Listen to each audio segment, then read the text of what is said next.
Yeah, welcome back to the YouTube channel Malawian Cameras. Yeah, akuluakulu nkhani ndimene ndithu tiyang'ane kunjaku kuti kuli zotani ku Middle East pakati pa nkhondo ya Iran komanso America. Ya chifukwa awazili ngati ari ukafuna kudziwa kholo ukafuna kudziwa mwana mwene wake wa galu panda galuyo, ukapanda galuyo then mwene wake amabwera kuti ndani amenya mwana wanga.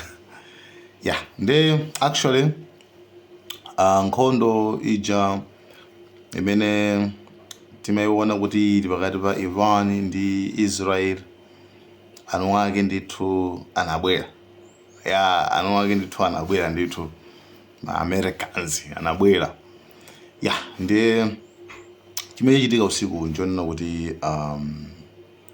Trump atumiza ndithu ndege zawo zitatu zimene zinalowa mu dziko la Iran ndi kukajamitsa ma network and ndikupangisa freeze chino chonse ma TV machani kujamitsa kuja.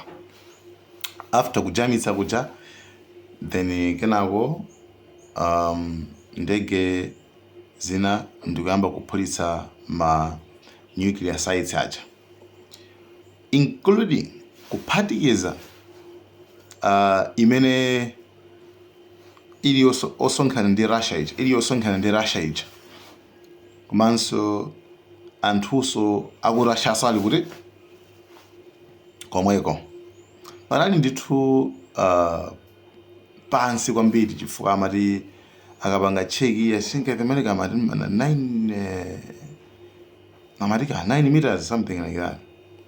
Komanso pasipa pamwamba layer yake imene anayika ndi layer eno kuti bomba wamba sikuti lingakafikira napo mfuneka ndithu mother of all bombs.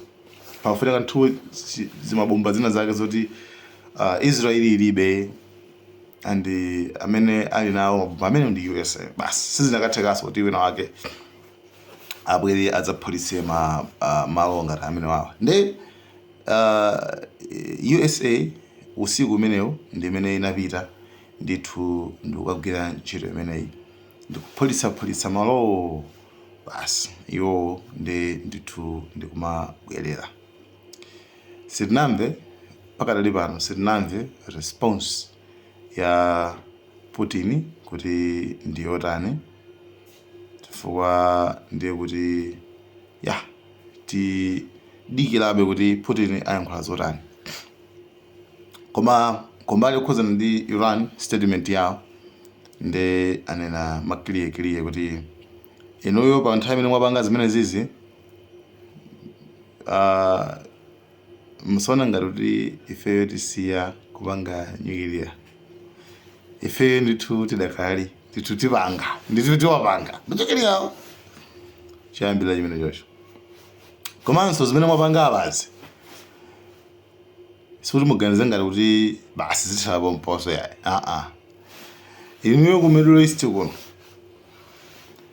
mwauze mabezi anu onse mabarracks aja mabezi anu aja plus ma-assets anu kunoku sali safe. Iwo ndithu ifeyo ndithu tibwezera ndithu zimene zoti musakayikire ife tibwezera. Ife kati ndikubwezera kwacha ife sitimayambidwa ife sitimayamba munthu yayi. Ife munthu akatiyamba kuti wangobwezera. Nde Iran ndithu ina zimene ndizo komanso yati yayi iyo sisiya kukonza ma nuclear aja ikonza ndithu. Yeah. Anyway, pamene kuti munthu unikirana bwinobwino pa nkhani yokhuzana ndi imeneyi. Akuluakulu nkhani yokhuzana ndi nuclear I don't know kuti why anthu akuyenera kukhala ndi mabomba amene wawa. Ine sindikudziwa. Ndikuona ngati kuti mabomba amene wawa anthu sakuyenera kukhala. Wina aliyenseyo like nobody in the world mabomba amene wawa sindu I don't believe kuti unali sakhale nawo si mabomba abwino. Okay, and like nuclear ndi bomba lino kuti kungoti laphulika kumene koko ndekuti wani mbewu sizamenanso kumene koko, anthu amene azibadwa opunduka olumala, anthu ambiri like sibomba limene like we don't wish kuti likaphulike malo ena ake. Maiona mene we don't wish we don't even wish kuti vele likaphulike. Amene dziko linali loselo fandi bomba lowononga like completely bomba lowononga, right? Ndino funso ndina kuti Iran ili pakati osewa amene ali mbali wawo bomba limene lolo ali nalo. Iweyo ukhale pakati, example yabwino mwina mwake inuyo mukhale pakati, komano anthu onse amene ali around inuyo osakhale ndi futi. Iweyo ukhale pena pake ukhale pakati, koma anthu ambali mwako mosewa ali ndi futi. Koma anthu onse amene muli mbali mwako so wakhulupirira simugwirizana, right? So wakhulupirira simuraniso simugwirizana, koma onsewo aloledwa kukhala ndi futi. Koma iwe akuwuza kuti hey, iwe sungakhale ndi futi, iwe ukhale mmene ulilimu. Imene this situation imene Iran ili pakati pamene Israeli nuclears 90, Pakistan uku chani aliyense around ayina Russia ndani anu nuclear cha, right? China koma kuti Iran iwe sungakhale nayo, right? Ndi nayo ikufira ngayo kuti ndeno soni mukhale nayo nangeni sakhale nayo ya akulu mufana muti ndiyo ineso kandu kene ndikhale nayo ka, right? Iyoyo ikuti ngati nisindingakhale nayo it's fine, don't tell sakhale nayo so like inuyo yachani inuyo ndi yachani inuyo ndi yachani ine sakhale nayo koma inuyo mukhale nayo inuyo ndi yachani ufana mangena chani like trusting issues, you understand? Yes, I talk, right? Ne anthu aja nuclear makhale opyeza anzawo today tunayo msamale, right? Ndimene zimakhalikira mwene kutawo ndebe izo ndimene zilili tiyo dikirire kuti kumene kuchitika zotani. By the way, panali report kumano it's unconfirmed, sili lotsimikizika mwina tuonabe ngati lili lotsimikizika amati Iran ikasuma, kumano I don't think kuti ndi report lenileni kuti ikasuma kuti, right? Pali ndithu CCIP, pali ndithu pali okay, pali organization amene amakhala international, komano ma organization amene ajawo to be honest sura amagwira ntchito panopa panabwera ngati tindi International Criminal Court ICC, right? Imene inazatulutsa chisamani chake kunena zoti Netanyahu amangidwe uku kunali ndani Nasrullah wa Hezbollah amangidwe. I think vanangamba ndithuti amangidwe anthu amene uje ku Gaza so kuti anthu amene amangidwe sorry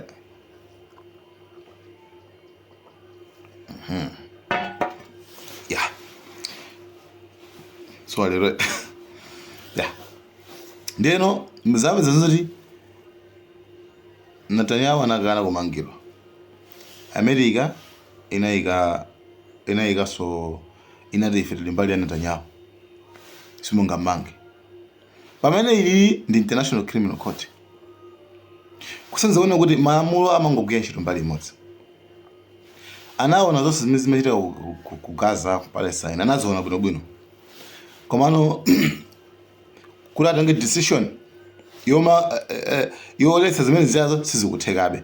Mkatikati mwa nkhondo imene imachitika apa ya Iran ndi Israel, mukudziwa zoti pali anthu 51 amene anaphedwa kunabwera matruck ku Gaza amene anthu aja okhala matenti aja amapita kukandira chakudya ndi mankhwala. And Israel inabwesa chikasinja chichi ndikungowombera to the crowd, kugulu la anthu kuja kungowombera anthu amba like anthu 51 kufera pompacha. And panalibe wina aliyense amanali busy kulengeza nkhani imeneyo, anangolengeza news ndi apo basi.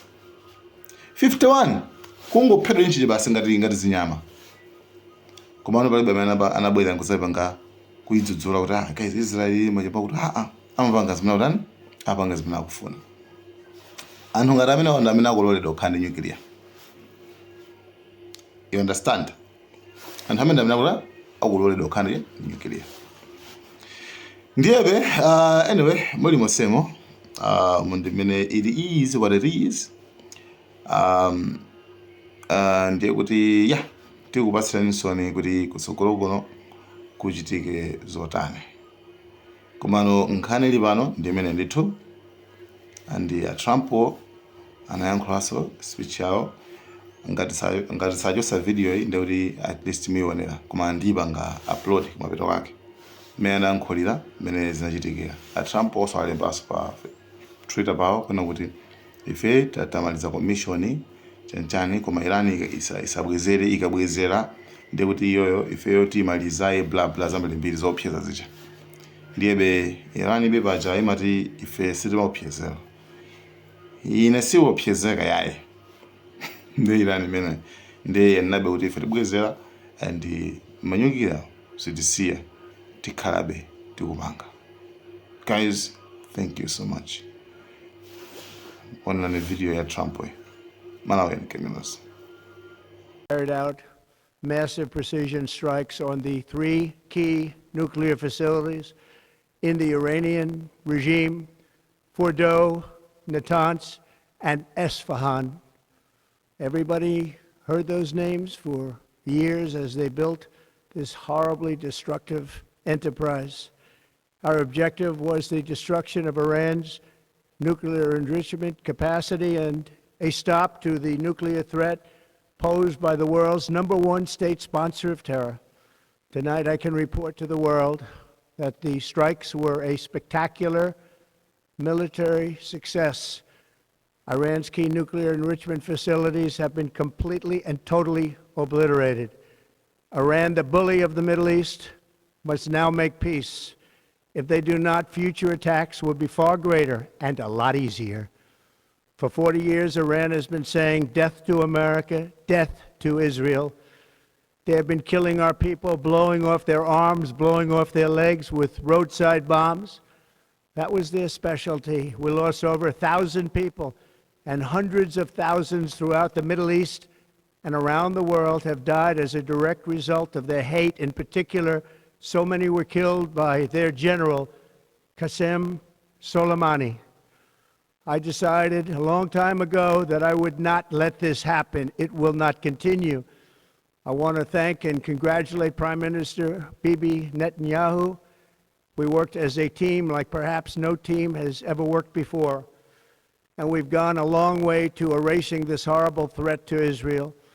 I want to thank the Israeli military for the wonderful job they've done. And most importantly, I want to congratulate the great American patriots who flew those magnificent machines tonight, and all of the United States military on an operation the likes of which the world has not seen in many, many decades.